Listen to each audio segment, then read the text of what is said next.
Assalamualaikum teman-teman, selamat berjumpa lagi dengan saya Abdurrahman.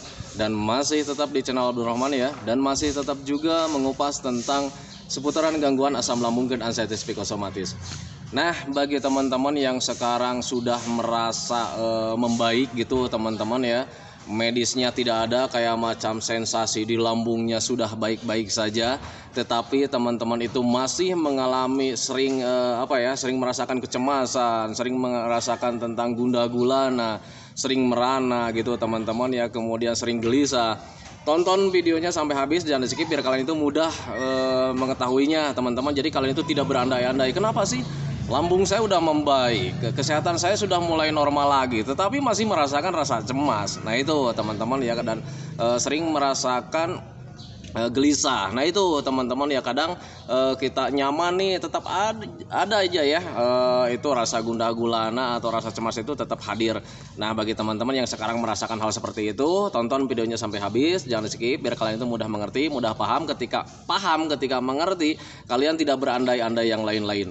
Nah kalau seandainya tidak berandai-andai yang lain ya, kalau misalnya kalian berpikirnya secara logika, nanti kalian itu bisa menanganinya dengan tepat. Nah itu teman-teman ya, dan dengan mudah. Nah itu teman-teman ya.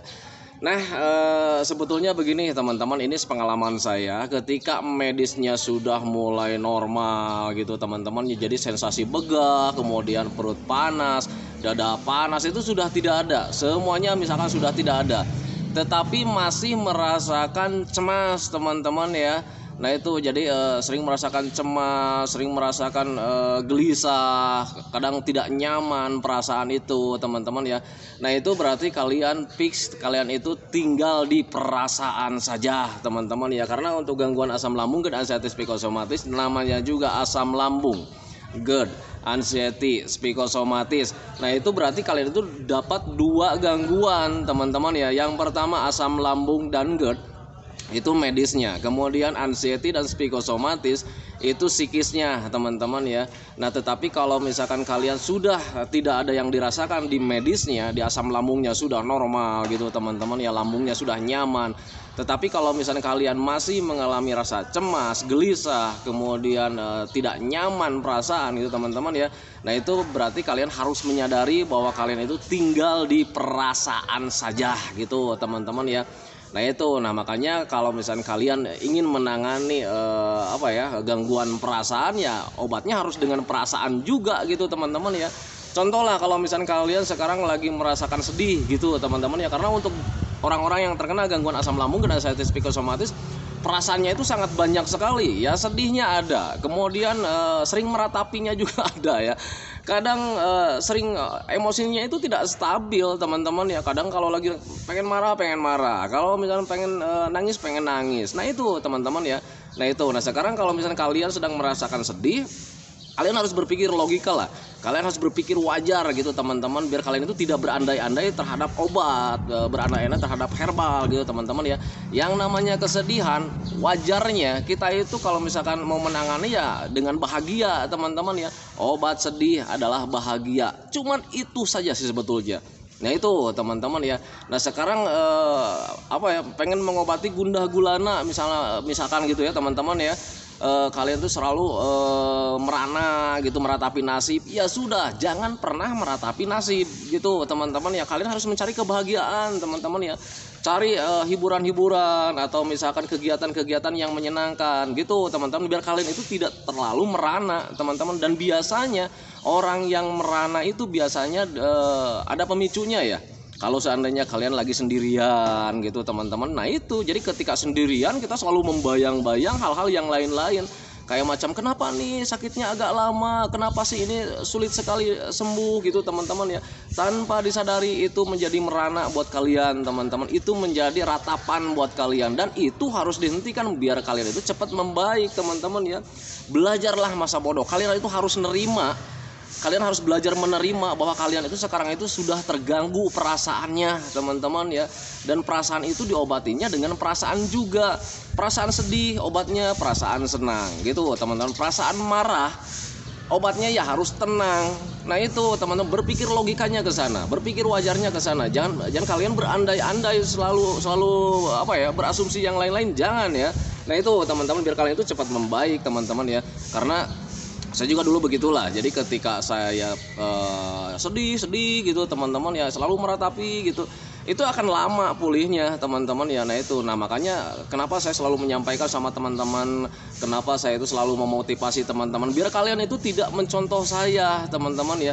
Karena saya itu terlalu lama menderitanya waktu itu. Nah itu teman-teman, jadi saya itu menyampaikan pengalaman saya itu terhadap kalian biar kalian itu bisa menanganinya teman-teman ya. Jadi jangan terlalu kayak macam saya, terlalu lama gitu teman-teman ya, biar kalian itu lebih cepat membaiknya. Nah itu, jadi kalau misalnya kalian ingin menangani hal seperti itu, kalian harus berpikir wajar ya, dengan logika gitu teman-teman ya. Nah itu, nah untuk orang-orang yang terkena gangguan asam lambung dan ascites psikosomatis, ketika medisnya tidak ada gitu teman-teman ya, kalau seandainya selalu mengalami rasa cemas, selalu mengalami gundah gulana, selalu mengalami banyak pikiran, itu sensasi yang lain-lain hadir teman-teman. Itu namanya sensasi dari banyak pikiran teman-teman. Contoh kayak macam sakit badan, bagian badan ini bagian belakang gitu ya, sakit badan nggak jelas, pegal-pegal nggak jelas, itu sebetulnya dampak dari kalian terlalu banyak pikiran teman-teman ya. Nah itu, jadi ketika kalian banyak pikiran ya, sensasi sakit badan, pegal-pegal nggak jelas itu pasti hadir teman-teman. Kenapa bisa hadir? Apa hubungannya sih sebetulnya kan ya? Kalau seandainya kita banyak pikiran terus badan itu terasa pegal-pegal, karena perlu kalian ketahui ya, bahwa ketika kita banyak berpikir itu ada penegangan otot gitu teman-teman. Dan ketika penegangan otot berkelanjutan terus sering kita alami ya, kita itu pasti akan merasakan pegal-pegal atau misalkan sakit badan nggak jelas. Nah itu teman-teman, dikatakan sakit badan sih enggak teman-teman, dikatakan pegal-pegal enggak juga sih sebetulnya, cuman nggak nyaman aja, terasa berat aja gitu teman. Jadi pegal-pegalnya juga pegal-pegal nggak jelas gitu teman-teman ya. Yang namanya pegal-pegal dari banyak pikiran itu sangat tidak nyaman sekali. Nah itu teman-teman, karena saya juga dulu mengalami. Nah makanya bagi teman-teman yang sekarang masih mengalami banyak pikiran tentang penyakit ini, atau banyak pikiran tentang kenapa kita belum sembuh-sembuh, jangan terlalu berpikir ke sana teman-teman ya. Belajarlah masa bodoh. Kalian harus belajar menerima bahwa kalian itu yang namanya perasaan itu butuh tempo, butuh pembiasaan teman-teman ya. Nah itu temponya itu akan agak terasa lama gitu teman-teman, karena untuk gangguan psikis itu berbeda dengan gangguan lain. Medisnya sih mungkin gampang gitu teman-teman, tetapi untuk psikis, untuk ketakutan, untuk trauma, untuk mengobati perasaan itu temponya akan agak lama. Nah itu teman-teman, berbeda gitu dengan penyakit yang lain. Itu yang saya rasakan gitu teman-teman. Tetapi kalian nggak usah khawatir juga gitu, karena untuk gangguan perasaan itu sebetulnya mudah sih. Kalau misalkan kalian paham, mudah sih ya gitu ya, mudah ditanganinya. Tetapi kalian itu juga ketika mengetahuinya juga harus bisa melaksanakannya. Nah itu teman-teman, kalau misalkan kalian nih ternyata gangguan perasaan itu obatnya harus perasaan, bagaimana caranya kita itu supaya senang. Kalau sudah kalian tahu bahwa obatnya itu dengan rasa senang, ya kalian harus mencari-cari kesenangan. Nah itu teman-teman ya. Tetapi sifat untuk orang yang terkena gangguan asam lambung dan ascites psikosomatis, biasanya malasnya itu sangat besar sekali. Rasa malasnya itu sangat besar sekali. Itu yang saya rasakan dulu. Semoga saja teman-teman tidak ya. Nah itu, jadi ketika sudah mengetahui jalannya harus begini, caranya harus begini, harus bahagia, harus jalan-jalan, tetapi karena memang rasa malas sangat besar, kita itu ogah untuk bergerak. Nah itu teman-teman, padahal bergerak itu merupakan obat yang sangat penting teman-teman. Karena ketika kita bergerak, di situ ada terapi untuk olahraganya, ada terapi untuk peningkatan mentalnya, ada terapi untuk press otaknya juga gitu teman-teman, ada terapi ketenangannya juga gitu teman-teman. Apalagi kalau misalnya kita melihat pemandangan, melihat lingkungan yang nyaman, yang hijau-hijau, yang indah-indah, itu sangat bagus sekali. Nah itu teman-teman, jadi makanya ketika kalian sekarang masih merasakan kecemasannya selalu hadir, atau pikiran-pikiran negatifnya selalu hadir, obatnya cuman sering jalan-jalan saja, cuman harus sering senang-senang saja. Kenapa seperti itu teman-teman? Karena ketika kalian senang-senang, ketika kalian jalan-jalan, itu pikiran-pikiran tentang penyakit itu akan hilang dengan sendirinya. Nah itu teman-teman ya, walaupun misalkan di awal-awal itu menghilangkan pikiran negatif itu agak sulit juga gitu teman-teman ya. Jadi ketika jalan-jalan atau ketika melakukan hobi-hobi yang menyenangkan, pikiran tentang penyakit itu selalu hadir teman-teman ya. Pikiran tentang meratapi nasib itu selalu hadir. Pikiran pertanyaan-pertanyaan kapan ini akan sembuh, kenapa saya masih lama sakit, itu pasti akan selalu hadir. Tetapi tidak apa-apa, lanjut saja melakukan hobi-hobi yang menyenangkan. Nanti juga itu yang namanya pikiran-pikiran jelek, yang namanya pertanyaan-pertanyaan jelek, itu nanti hilang dengan sendirinya sedikit-sedikit teman-teman ya. Nah itu, nah kalau misalnya kalian dibiasakan dari mulai sekarang, nanti sedikit hilang, sedikit hilang, sedikit hilang, sedikit hilang, nanti selamanya akan terus hilang. Nah itu teman-teman ya, berbeda dengan ketika kalian masih merasakan rasa malas. Nah itu teman-teman ya, jadi terus-terusan berdiam diri di rumah, merasa-rasakan, terlalu merasa-rasakan gitu teman-teman ya. Nah itu justru kikisan untuk menghilangkan pikiran tentang penyakit itu akan terus hadir di situ. Nah itu teman-teman ya, makanya bagi teman-teman yang sering masih berdiam diri di rumah itu akan agak sulit pemulihannya. Itu yang saya rasakan gitu teman-teman ya. Nah makanya saya mengajak sama teman-teman itu, ayo lakukan dari sekarang biar cemas kalian itu hilang gitu teman-teman. Kalau tidak dimulai dari sekarang, mau kapan kalian mulainya? Mau kapan kalian nanti hilang sedikit-sedikitnya? Nah itu teman-teman akan terus ada hadir terus. Kalau seandainya kalian masih berdiam diri di rumah, itu yang namanya kecemasan, pemikiran-pemikiran jelek, itu pasti akan terus hadir di situ. Tetapi ketika berbeda, ketika kalian keluar, itu mungkin sedikit terkikis, sedikit terkikis, sedikit terlupakan, akhirnya pure hilang itu teman-teman ya. Nah makanya mulai dari sekarang, ayo lakukan hobi-hobi yang menyenangkan. Ayo lakukan olahraga menyenangkan. Apapun yang membuat kalian bahagia, lakukan saja mulai dari sekarang. Jangan dinanti-nanti. Belajar masa bodoh tentang hal-hal yang lain, karena memang ngapain ya dipikirkan juga gitu teman-teman. Yang penting kalian fokus sama kesehatan kalian. Nanti ketika kalian sehat, ketika kalian sembuh total, itu kalian bisa memikirkan yang lainnya lagi. Nah itu teman-teman ya.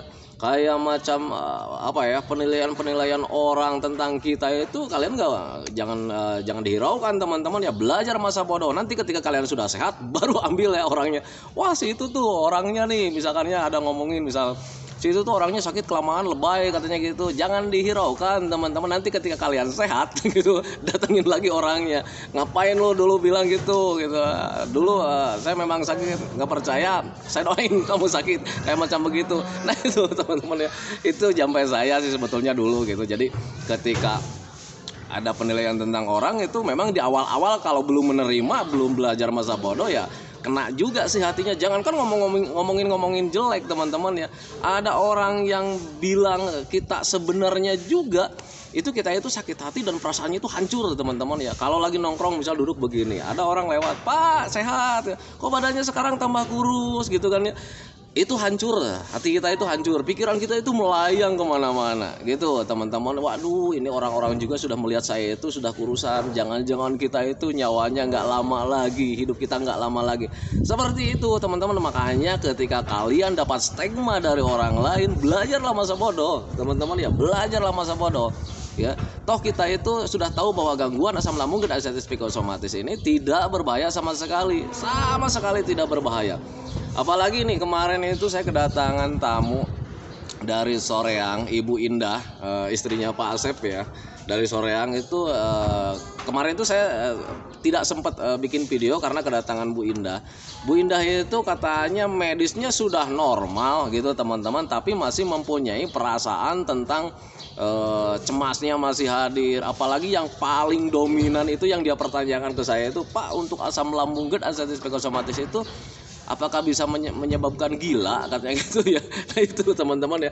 Kemudian pertanyaannya itu, apakah kalau seandainya kita itu berpikir keras, kita itu apakah otak kita itu akan pecah katanya gitu. Nah itu teman-teman, itu yang namanya kecemasan berlebih memang seperti itu teman-teman. Saya maklumi teman-teman ya. Tetapi bagi teman-teman yang mempunyai pertanyaan sama kayak Bu Indah seperti itu, saya jawab di sini ya. Untuk asam lambung dan ascites psikosomatis tidak menyebabkan gila, sama sekali tidak menyebabkan gila teman-teman ya, karena jauh sekali hubungannya ya. Nah itu teman-teman ya, yang saya selalu katakan, kalian stres itu kalian bukan stres gila teman-teman, kalian itu cuman terlalu banyak pikiran teman-teman. Beda ya, stres gila dengan stres banyak pikiran itu beda teman-teman ya. kalian itu tidak termasuk orang-orang gila teman-teman, tidak sama sekali. Saya tekankan di sini untuk asam lambung dan anestesi psikosomatis. Memang lucu ya, itu kadang suka berpikir, waduh ini pasti menyebabkan gila. Tidak seperti itu ya. Nah, banyak sekali yang sudah sembuh dari gangguan asam lambung dan anestesi psikosomatis tanpa obat, tanpa herbal sekalipun gitu teman-teman. Dan sekarang sudah sembuh total kayak macam si Arpan tuh ya.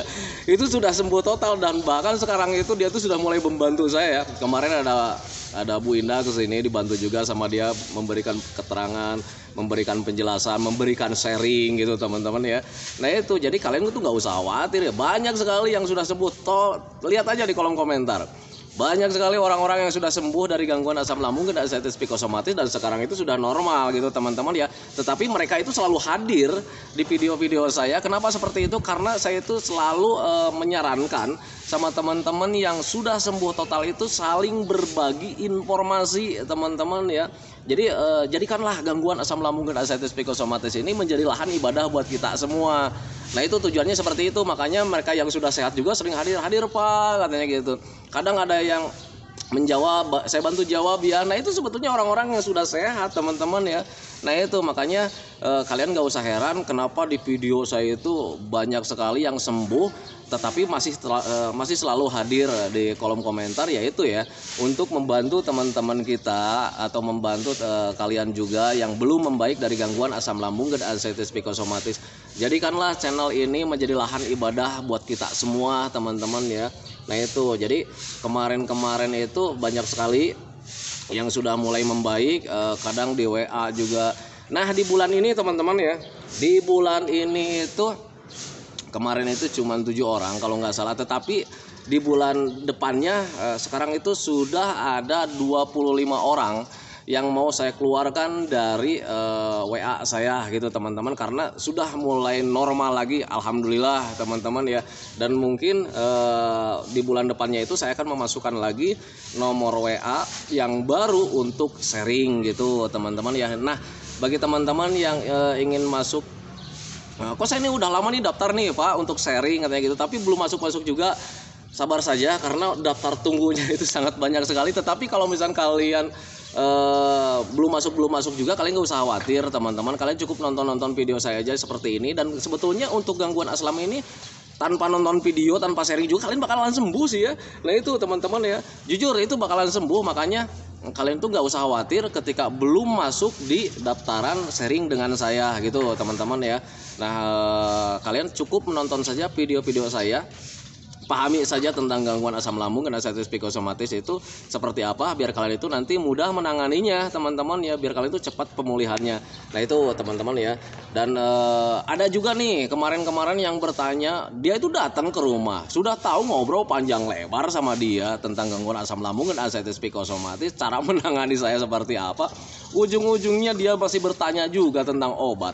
Nah itu teman-teman ya, saya tekankan di sini sekali lagi, bahkan dia itu ke saya itu sampai memberikan uang teman-teman, Pak tolong dong katanya gitu, jujur saja sama saya, ini ada sejumlah uang katanya gitu ya, pokoknya saya minta bocorannya obatnya apa.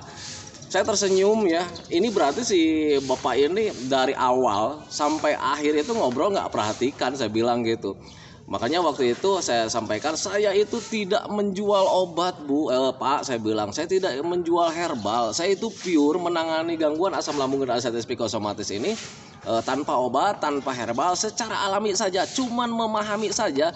Karena untuk gangguan asam lambung dan anestesi psikosomatis, kalau misalnya kalian paham, itu sebetulnya gangguan rumahan, gangguan biasa teman-teman ya. Cuman kalian itu tidak berpikir wajar, kayak macam kelayangan, sudah tahu itu keseimbangan tubuh terganggu, kalian itu malah berpikirnya yang lain-lain. Aduh seolah-olah ini akan mendekati kematian, padahal itu keseimbangan tubuh sedang terganggu. Nah kita cari saja keseimbangan tubuh itu terganggu karena kenapa. Nah itu kan biar kalian itu bisa menanganinya, biar bisa berpikir dengan wajar. Kelayangan atau keseimbangan tubuh terganggu itu bisa karena masih kekurangan gizi, wajar teman-teman ya, wajar ya, karena pencernaannya kan belum membaik, jadi menyerap energi dari makanannya itu belum sempurna. Nah itu teman-teman ya. Tetapi Pak berbeda nih, saya ini pencernaannya sudah membaik tapi masih juga kelayangan. Yang pertama itu dari makanan atau dari pencernaan yang belum membaik ya. Nah yang kedua itu dari banyak pikiran teman-teman ya. Nah kalau misalnya kalian medisnya sudah baik, pencernaannya sudah membaik, tetapi masih juga mengalami kelayangan, gitu. Kalian jangan berpikir yang lain-lain teman-teman ya. Itu kelayangan bisa juga karena dampak atau hasil dari banyak pikiran. Kenapa seperti itu? Kita cari tahu keterkaitannya biar tidak biar kalian itu tidak berandai-andai yang lain-lain.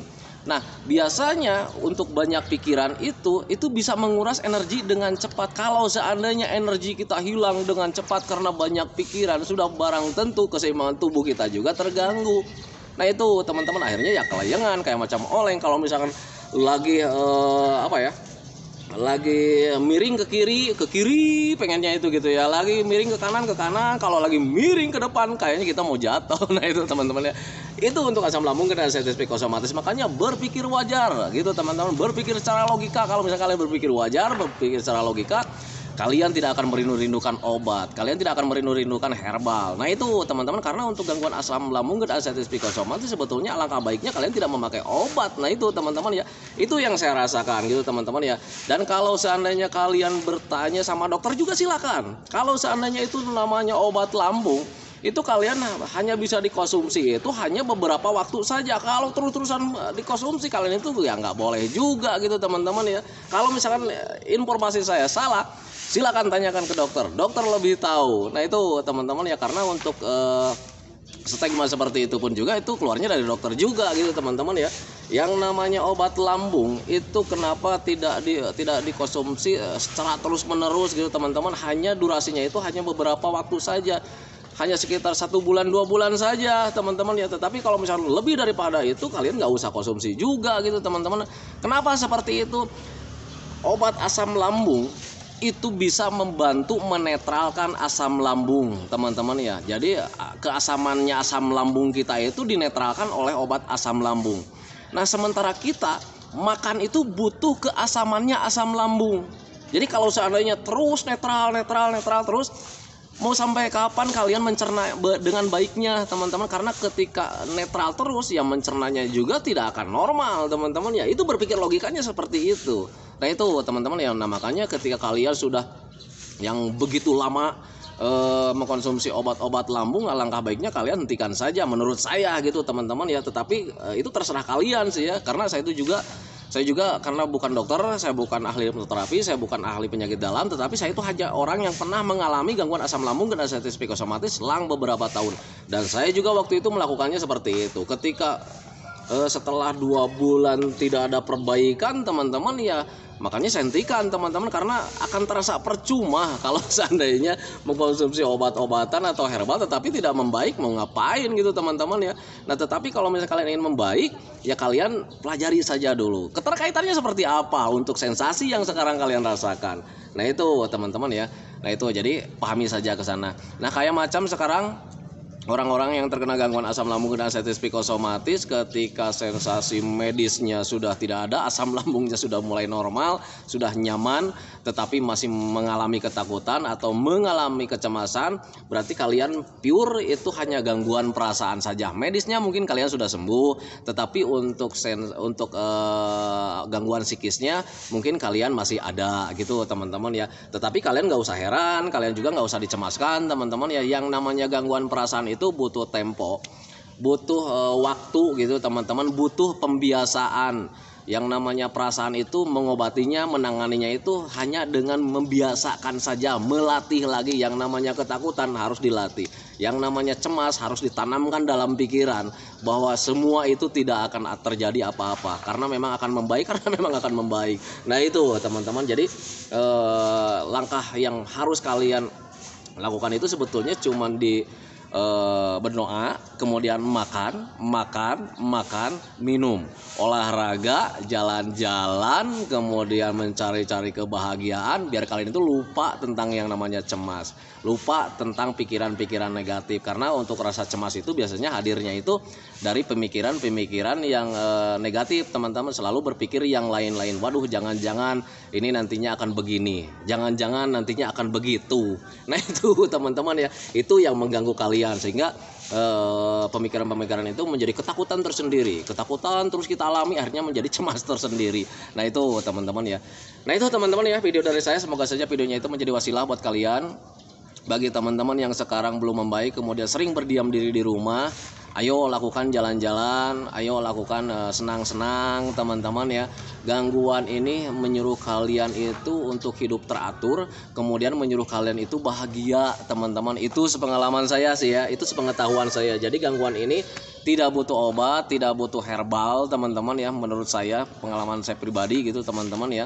Jadi kalian itu hanya butuh menjaga pola makan, butuh menjaga pola sehat kalian, kemudian butuh olahraga, dan butuh jalan-jalan. Biar kalian itu butuh kebahagiaan, biar kalian itu butuh bahagia, biar kalian itu hilang ya pemikiran-pemikiran tentang negatifnya, rasa sedihnya hilang. Ya bayangkan saja sekarang kalian, apakah sekarang kalian merasa bahagia? Kan tidak ya. Nah itu teman-teman ya, jadi obatnya cuma di bahagia saja.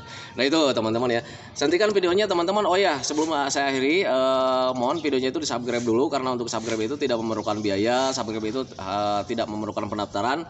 Jadi subscribe itu adalah hal yang sangat mudah sekali bagi teman-teman lakukan ya. Jadi teman-teman itu cukup memijit saja tulisan yang warna merah, tulisan subscribe. Biar kenapa? Jujur ya, biar videonya itu cepat berkembang dengan baik. Dan kalau seandainya videonya itu berkembang dengan baik, sudah barang tentu itu akan menambah semangat tersendiri buat saya untuk terus nge-share tentang seputaran gangguan asam lambung dan anxiety psikosomatis terhadap kalian, dengan tujuan semoga saja videonya itu menjadi wasilah buat kalian. Semoga saja videonya itu menjadi jalan keluar buat kalian. Ya minimal memberi menjadi teman kalian di saat kalian tidak nyaman lah. Nah itu teman-teman ya. Dan kemudian sebelum saya akhiri videonya juga, saya doakan teman-teman itu cepat membaik lagi, cepat kembali lagi keadaan yang dulunya, itu seperti emosinya, moodnya, semangatnya, pokoknya keadaan kalian yang dulu sebelum terkena gangguan asam itu semoga saja kembali lagi, karena memang saya yakin 100% bahwa keadaan yang dulu itu sangat dirindukan sekali. Nah itu teman-teman ya. Dan kemudian doakan saya juga agar saya itu tetap sehat, tetap kuat, tetap ceria, agar masih bisa tetap menemani kalian. Nah itu teman-teman ya. Hentikan videonya teman-teman ya. Assalamualaikum warahmatullahi wabarakatuh.